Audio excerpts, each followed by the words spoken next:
반갑습니다. 귀한 사역하시는 우리 장로님, 목사님, 많은 분들 계시는 제가 이 앞에 자리에 있네요.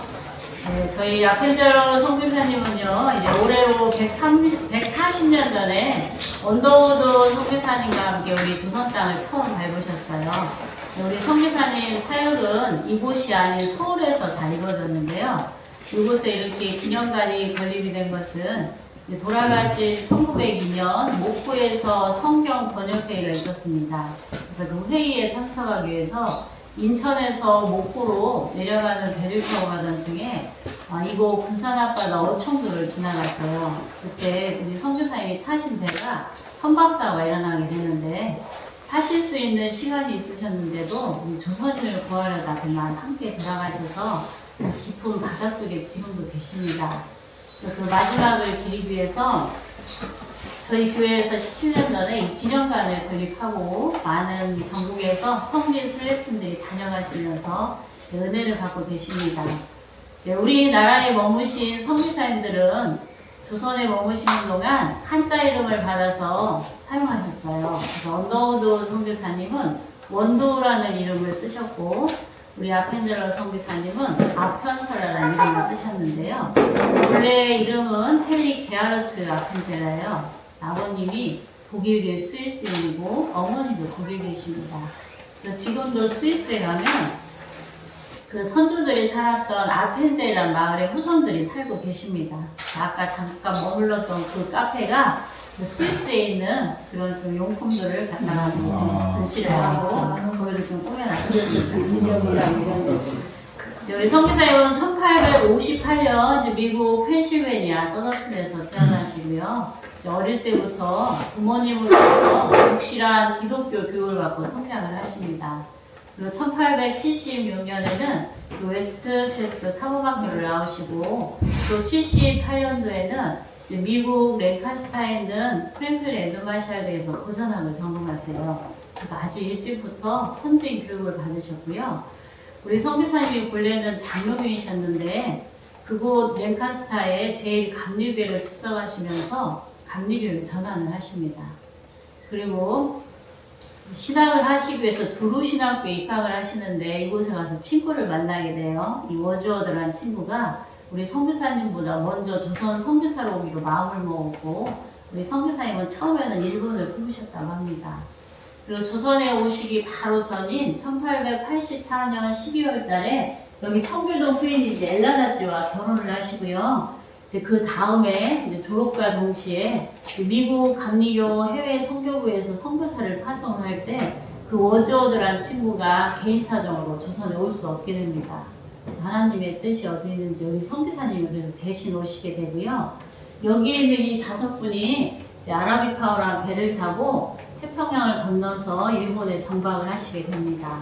우리 선교사님은 교육 파트를 맡아서 오시고요. 이 예일대 의대를 나오신 이 스크랜튼 선교사님은 의료 파트를 맡아서 오시는데 이분이 부인과 어머니가 함께 들어오십니다.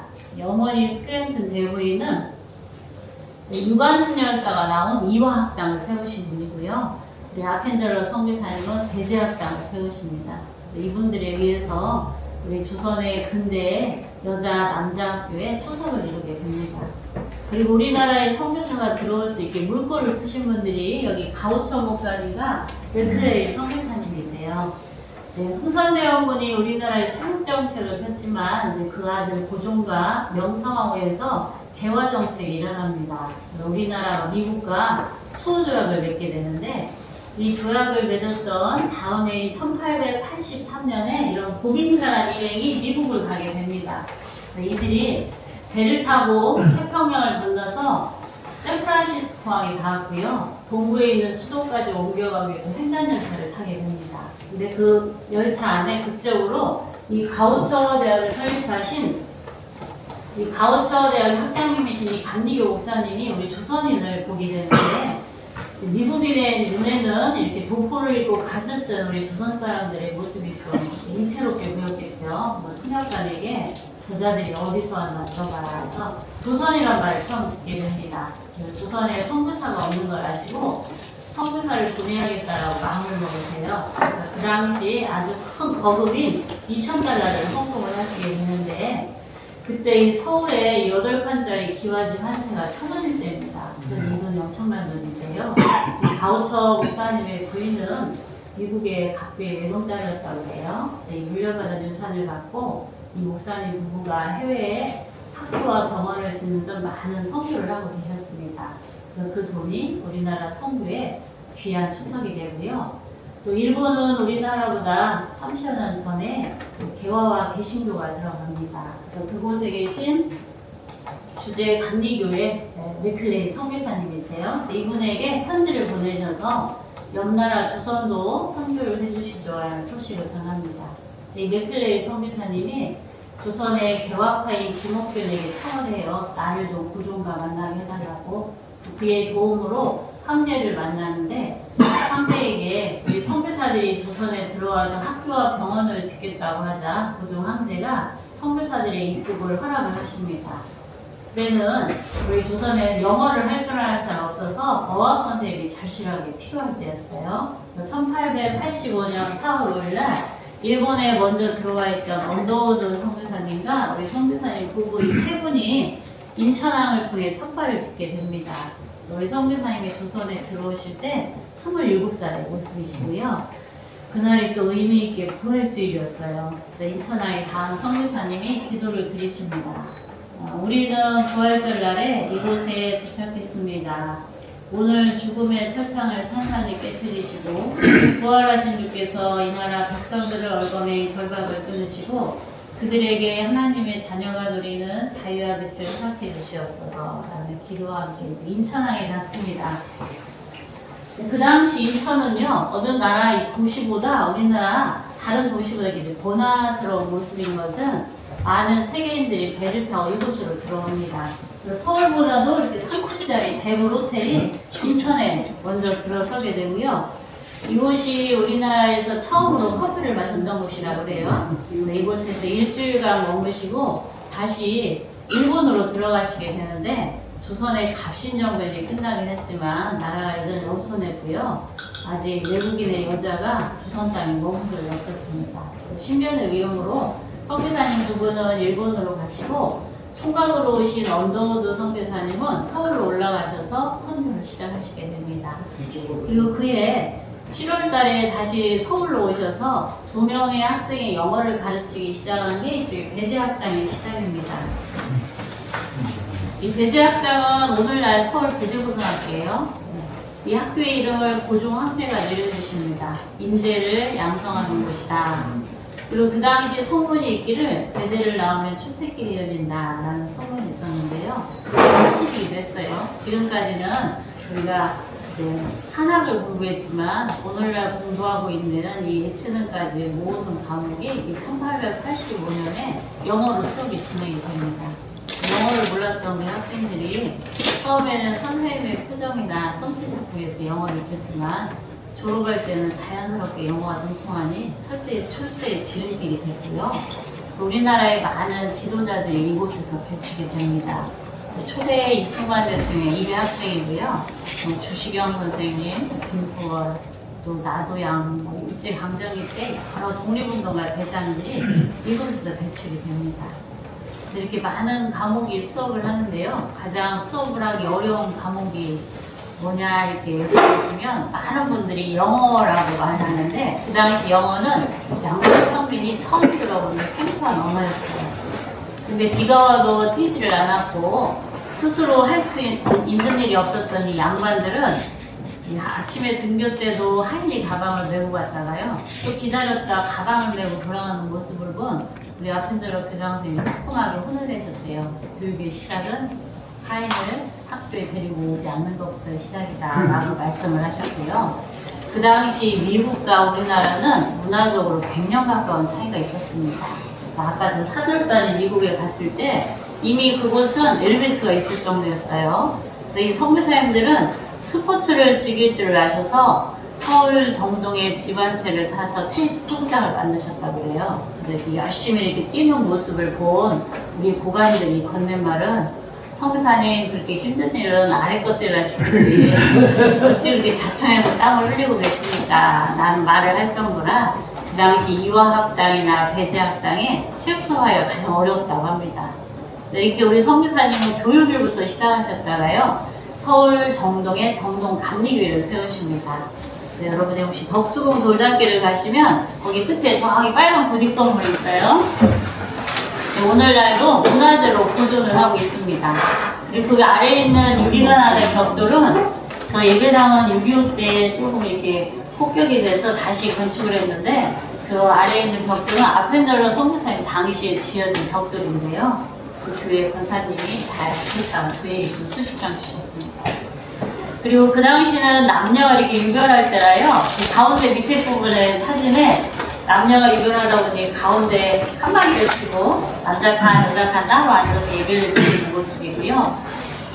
그 출입문은 오늘날처럼 이게 문이 하나여서 많은 사람의 입에 오름이 됐대요. 남녀가 유별하고 지위가 다른데 어떻게 한 곳으로 함께 드나들 수 있느냐 해서 많은 사람이 저 예배당을 말을 하고 했던 그런 예배당이었다고 합니다. 우리 성교사님이 이렇게 갑작스럽게 돌아가시게 됐는데 저희 예배당에 이미 500에서 600명이 하나님께 영광을 드렸습니다. 그리고 우리 성교사님은 우리나라에 개인으로는 처음으로 출판 사업을 열었어요. 배제학당 울타리 안에 산문 출판사를 여십니다. 우리말, 영어, 한문 세 문자로 출판을 했고요. 이 철로역정이라는 신앙서적이 우리말로 처음 번역된 것도 적으시고요. 저곳에서 독립신문이 발간이 됩니다. 서재필 박사가 망명하고 들어왔을 때 우리 선교사님이 함께 힘을 합쳐서 독립협회를 결성하고 저곳에서 신문도 발간하다 보니 일본인의 눈에는 가히 좀 반갑지 않은 모습이었다고 해요. 그리고 우리나라는 다른 나라하고 선교사적으로 유례가 없는 일은 다른 나라는 선교사가 들어가서 예배당을 건립하고 그 나라 말로 성경을 번역하는데 우리는 선교사님이 오시기 전에 이 두 가지가 이미 이루어집니다. 그래서 일본에서 들어오실 때 이수정 씨가 당신이 번역한 마가복음을 이 두 선교사님에게 건네주셔서 깜짝 놀라시는데요. 저는 성경 전체가 번역된 건 아니라 성서 번역회의가 구성이 됩니다. 초격파적으로. 근데 이제 돌아가신 1902년 6월에는 목포에서 그 회의가 있었는데요. 우리 선교사님은 다른 일행보다 감리 사이를 수행하시다가 뒤늦게 따로 출발을 하시게 됩니다. 그 마지막 하신배가 저 앞에 사진이 있어요. 예. 돌아가신 다음에 실린 일본 신문 기사 내용입니다. 고마가오마라는 큰 일본 배를 타고 1902년 6월 11일 인천에서 목포로 내려가시다가 이곳 군산앞바다 어청도를 밤 10시가 넘는 시간에 지나가시다가 저 배와 또 다른 일본 상선 기소가오마로 충돌사고가 일어납니다. 이때 외국인들은 1등 칸에 탔고요. 1등 칸은 구명정을 바로 옆에 두고 있는 곳이에요. 그래서 함께 동행을 했던 같은 미국인 탄광에서 보울비라는 사람은 구명정의 몸으로 살아납니다.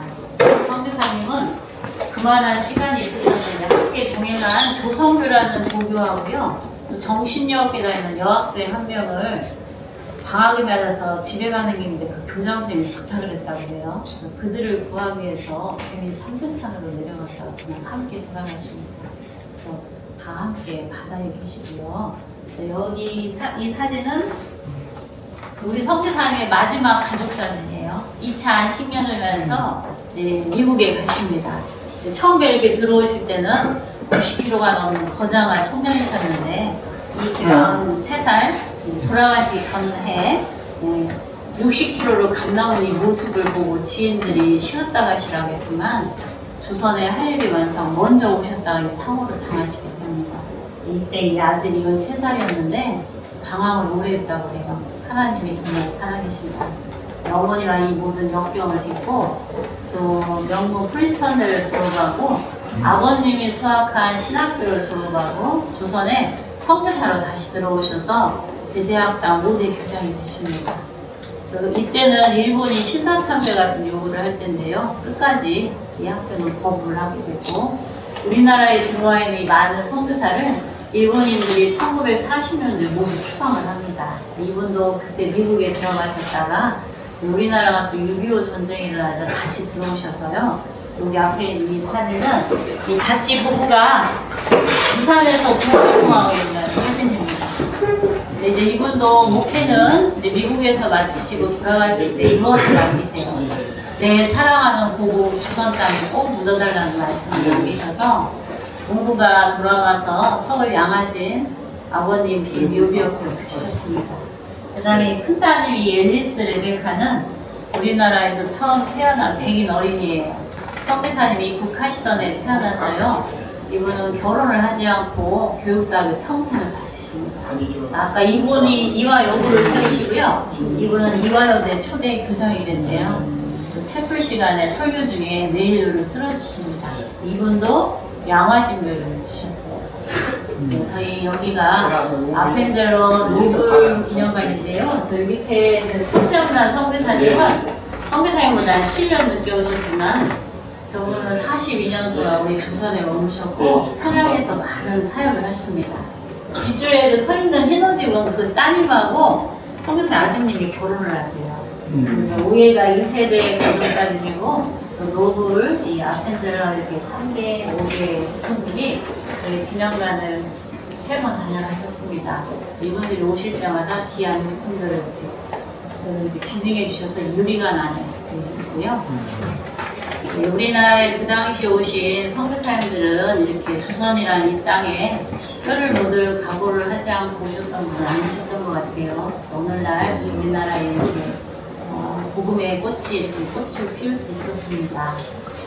가보시고 그 귀한 시간이 되시길 바라겠어요. 아래 지금 1층까지 있죠? 네, 1층 여기 들어보시고 2층. 예, 2층 됐어요. 예. 저 성경 전시관에 가면 볼거트를 가는데 난방 시설이 안 돼 있어요. 네. 그래서 감기 걸리실까봐 네. 여기서 목사님 저거 좋아하시네. 감사합니다. 예, 여기서 잠깐 설명을 하고 예. 올라가셔서는 이렇게 둘러보시면 서서 예, 움직이면서 예. 그렇게 하시죠. 설명을 예. 해드리고요. 제 아내가 그동안 해설사인데 잘 들으셨어요? 아주 잘 들었어. 아니 우리 집사람이 지금 안 나가고 지금 듣고 있는 거예요. 네, 농담이고요. 네. 아니 봐요. 예를 크게 해주셔서 제가 오늘 또 하루 연명하겠습니다. 네, 죽을 판이지. 처음 농담한 거예요. 제가 말씀드리고 싶은 것은 이제 저희 아내는 여기 기념관에 대한 전체적인 그분의 출생과 마지막 시간까지 해주신 것 같아요. 근데 제가 말씀드리고 싶은 것은 아펜젤러가 이 땅에 와서 남겨놓았던 큰 이 그림이 있잖아요.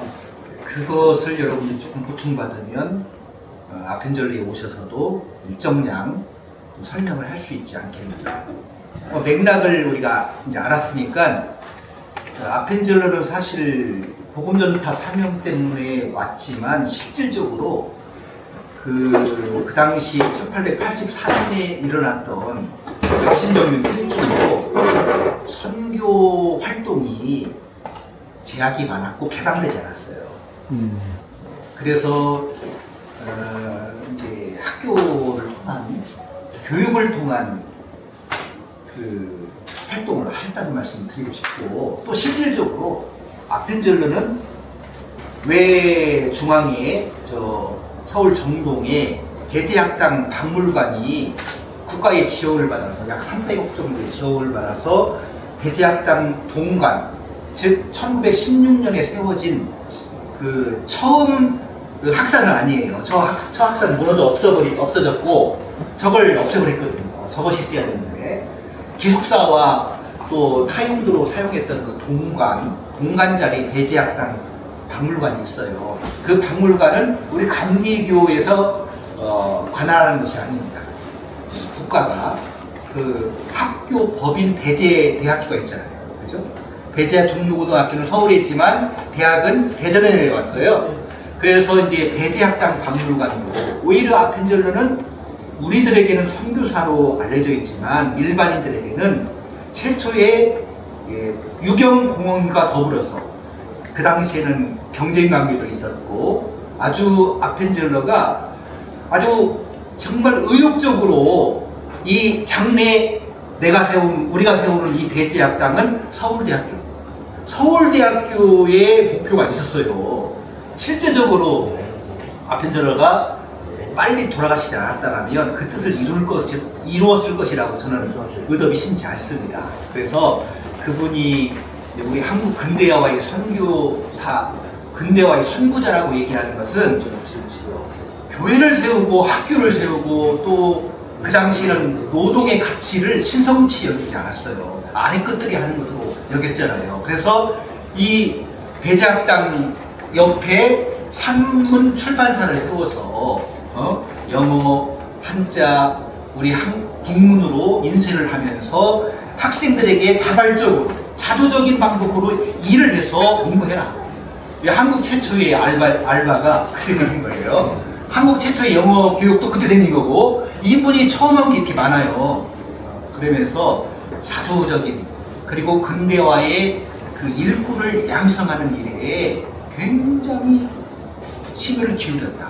오늘날 우리 한국 사회가 복음 전파에 더불어서 근대화에 성공할 수 있었던 것은 근대화에 적합한 인재를 양성했다. 이것이 저는 굉장히 중요한 일이라고 생각해요. 그러면서 이제 끝으로 말씀드리고 싶은 것은 아펜젤러가 이 땅에 오셨을 때는 지금 우리가 살고 있는 이 시대적 현실과 좀 비슷했다. 우리가 지금 우리 국민들이 느끼는 체감적 그 정신적 그 인식이 뭐냐면 아주 굉장히 고단하고 그리고 억울하고 불안하고 고단하면 우리가 경쟁 사회에서 내가 이렇게 막 해설사도 해야 되고 막 오늘의 행복을 답보하고 막 열심히 살잖아요. 그러니까 우리의 삶이 피곤해져 있다는 거죠. 우리 백성들이 지금 그래요. 그때도 똑같았어요. 그리고 뭐 때문에 억울합니까? 이건 2차적인 분배의 과정인데요. 정규직과 비정규직, 대기업과 중소기업의 일은 똑같은데 임금 차이가 굉장히 많습니다. 그러니까 억울하다는 거예요.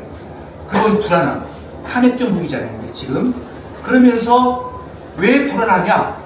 마음대로 우리 사회에서 아이들을 낳을 수 없는 구조예요. 힘들잖아요.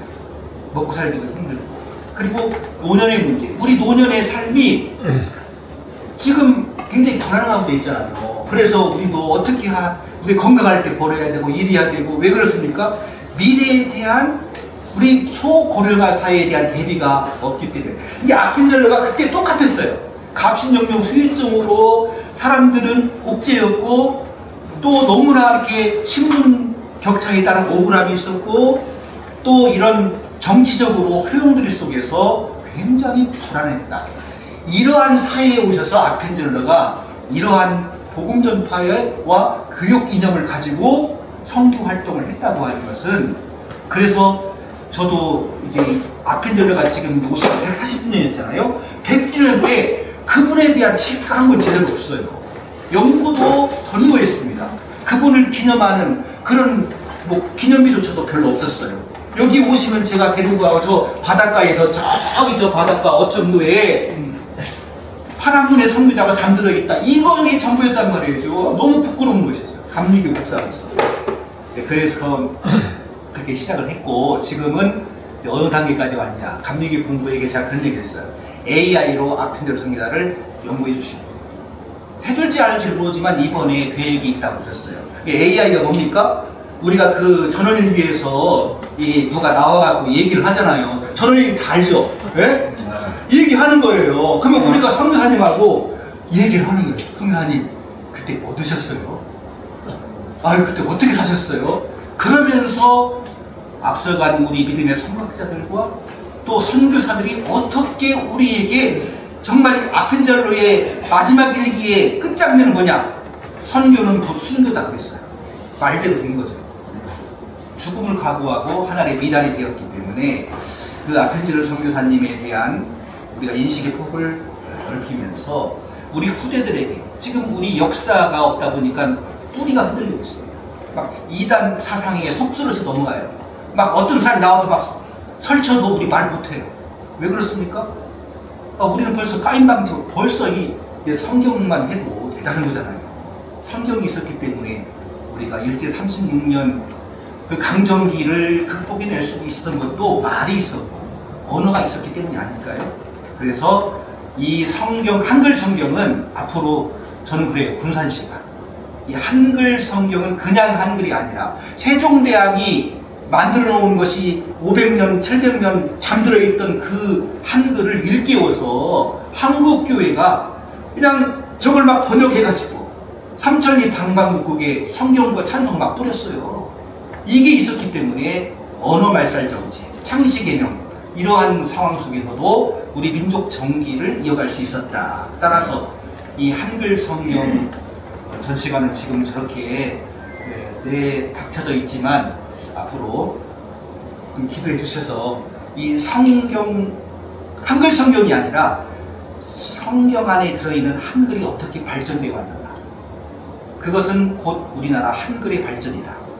한글의 정립화 과정이었다. 라는 것을 우리 후대들에게 좀 알리고 싶은 마음이 있는데 저는 키가 작아서 종을치기가 어렵습니다. 제가 키가 클 수 있도록 좀 해주시면 할 수 있을 것 같고 우리 여기에 그리스도인들이 많이 있는 걸로 알고 있는데 아펜젤러는 그래서 이 선교사뿐만 아니라 교육자로 왔고 또 한글 성경 번역에 굉장한 역할을 했기 때문에 그것 때문에 돌아가셨거든요. 그 연구하러 그 회의 가기 위해서 목포로 가다가 선박사고로 돌아가셨단 말이에요. 그래서 아펜젤러가 이루지 못하는 꿈을 성경 전시관을 통해서 이루자 그래가지고 저걸 기도했더니 정말 하나님께서 너무나 많은 아펜젤러가 번역한 저희 원문이 뒤에 있는데요. 그런 성경도 얻게 되었고 기적과 같은 그런 일들이 있었습니다. 여러분 앞으로 이렇게 여러분들과 함께 좋은 동반 관계가 되어서 좋은 일을 할 수 있게 마치겠습니다.